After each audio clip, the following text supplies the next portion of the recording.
ပါရှင်ဒီချက်စင်ပေးကကျေးဇူးပါတယ်ရှင်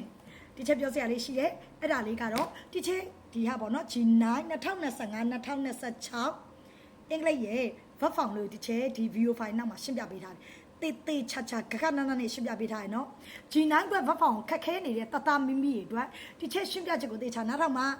လေ့ကျင့်ပါအရန်ကိုလွယ်ကူပါတယ်ဒီချက်အခြေခံဒီချက်ရဲ့ဒီ web form ဒီစာအုပ်ကိုအခြေခံပြီးဒီချက်တေးချာရှင်းပြထားတယ်အားလုံးကိုအရန်ကိုလွယ်တဲ့web form လေးဖြစ်ပါတယ်နောက်ထပ် video မှာတော့ web form လေးကိုရှင်းပြပေးပါမယ်မိမိကလေးက web form ခက်ခဲတယ်ဆိုရင်တော့ဒီချက်ဒီစာအုပ်လေးနဲ့ကိုညီပြရစီဒါလေးကတော့လန်ဒန်အိုင်းလေးဖြစ်ပါတယ်ရှင် Okay ကြည့်ရအားလုံးပဲမင်္ဂလာပါရှင်ဒီချက်စင်ပေးကကြိုဆိုပါတယ်ရှင်ဒီချက်တို့ဒီနေ့2025 2026ပညာသင်နေ့ရဲ့အခြေခံပညာလေတန်း grade 9အတွက်ပေါ့နော်ဒီချက်ကအင်္ဂလိပ်စာလေးကိုတူတူလေ့လာကြည့်ရအောင်အင်္ဂလိပ်မှာဘာတွေပါလဲဆိုတော့ဒီချက်ပြောမယ် verb form အကြောင်းပြောပေးမယ်Number 6B ရဲ့ verb form. Supply the correct form of the verb given in bracket. အဲ့ဒီစာကြောင်း9မှတ်တန်လေးကိုနော်အလွယ်တကူရတယ်နီးမတိချက်ဆောင်နေဒီထဲမှာ form နာ10မျိုးနဲ့တူတူလေ့လာကြည့် form နာ10မျိုးနော် verb form ကို verb form 2မျိုးစလုံးပါတယ်ဒီထဲမှာ meaning တွေအများကြီးပါတယ်ဒီ meaning တွေက3တန်းနေစာချက်3တန်း4တန်းနေရရင်ဒါ A စင့်ကလေးချက်လို့ရတယ် B စင့် C စင့်တော့မကင်နဲ့9တန်းနေ12တန်းထိတတန်းပဲကျန်တဲ့အတန်းတွေမှာမင်းင်းညော့သွားလိမ့်မယ်အမရန်ခံတယ်အားတော့ထိကိုလုပ်ပေးတယ်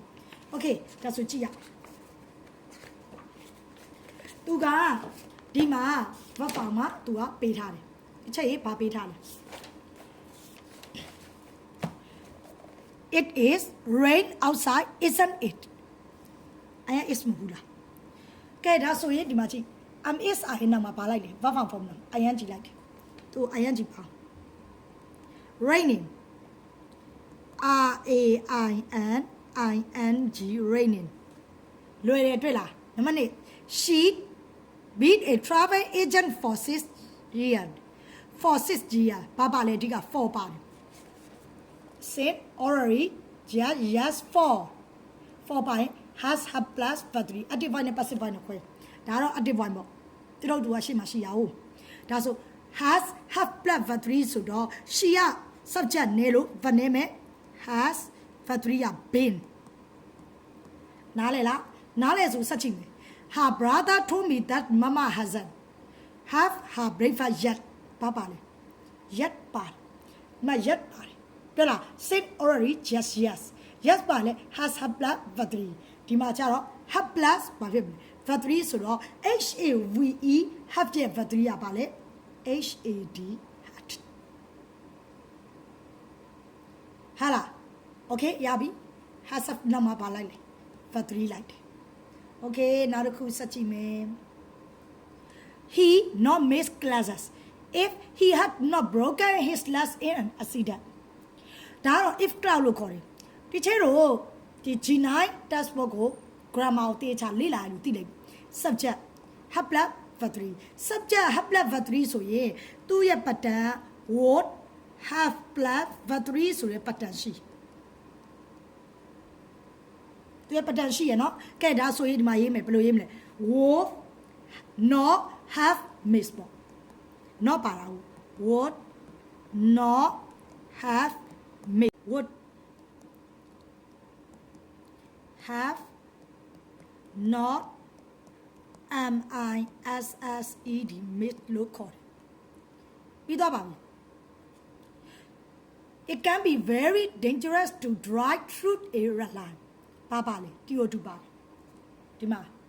TO2 နောက်မှာပါလိုက်တယ် verb 1အများလိုက်တယ် verb infinitive လို့ခေါ်ရရှင်ဒီချက်တော့ခလေးနားလည်အောင် verb 1အများလို့ပြောလိုက်တယ်ဒါကြောင့် verb infinitive div drive ပဲရေး verb infinitive လို့ပြောလိုက်တာ ਨੇ div drive အဲ့ဒါသူပေးတဲ့အတိုင်းပဲပြန်ရေးခက်လားမခက်ဘူး G9 ရဲ့ဒီမှာကြည့်စမ်း G9 ရဲ့ verb form လေးဘာခက်เสียရှိလို့အဲ့တိုင်းမှာ verb form လေးမခတ်ဘူးဒါကြောင့်မလို့တိချက်ကဒါလေးတွေရချင်ရင်ဒါလေးရမှဖြစ်မယ်လို့ပြောထားတယ်โอเคအဲ့ဒါလေးရမှဒါလေးရမှဖြစ်မယ်เนาะအခုဒီမှာချက်အရန်ကိုလွဲတာဘာမှမခတ်ဘူးဒါကြောင့်မလို့တိချက်ပြောဒီထဲမှာစာချောင်းကြီး1000ကျော်ပါတယ် verb form နဲ့ verb form 2မျိုးပေါင်း verb form verb form မှာ900ကျော် verb form မှာ900ကျော်1000ကျော်မချက်answer key လေးပါပါတယ်တေချာကြည့်ပြီးတော့နောက်တစ်ခုက ကြက်ကမယ်ဒီချက်ကဒီမှာ verb form တွေပါတယ်ပြီးရင်အဓိက word form တွေကချစ်ပြောကြတယ် adjective တွေခွဲနည်းတွေ adverb တွေခလေးမသိဘူးကြက်ကအဲ့ဒါကတော့9တန်းဆို9တန်းရဲ့ adjective တွေ adverb တွေချက်ပြီးဟာလား6တန်းဆို6တန်းရအောင်ချက်အကုန်လိုက်မချက်နဲ့ယူသွားလိုက်မယ်ဒီချက်ပေးနိုင်လေအလုံး30 40ပေါ့အဲ့ထက်ပါလဲပါမယ်ဒါပေမဲ့ရတဲ့နီလန်းတော့ဒီထဲမှာဒီထဲက word form လေးကိုအကြောင်းယူ900ကျော်တေချာလေ့ကျင့်လိုက်ဒါဆိုရင်တော့ adjective adverb ကိုတော်တော်လေးကိုရှာရမှာတေချာတယ်ပြီးတော့နောက်ခုမိမိအတန်းကမိမိရဲ့ခုပေါ့နော်ဒီလက်ရှိအတန်းတွေက adjective တွေ adverb ကိုတေချာခွဲပြီးတော့ချက်ပေးပါလို့အကြံပေးခြင်းပါတယ်အားလုံးကျေးဇူးအများကြီးတင်ပါတယ်ဒါလေးကတော့လန်တန်အိုင်လေးပါ verb 1လေးကိုပြလိုက်တာနဲ့ verb 2 verb 3 verb ရန်ကြီးပြပါဒီမှာ GO go ဆို WNT1 GO1 go GO ING go ရင်ပါဒါ flag ကလေးလိုပါ CD ကိုမဟုတ်ပါဘူးရှင်အားလုံးကျေးဇူးအများကြီးတင်ပါတယ်ရှင်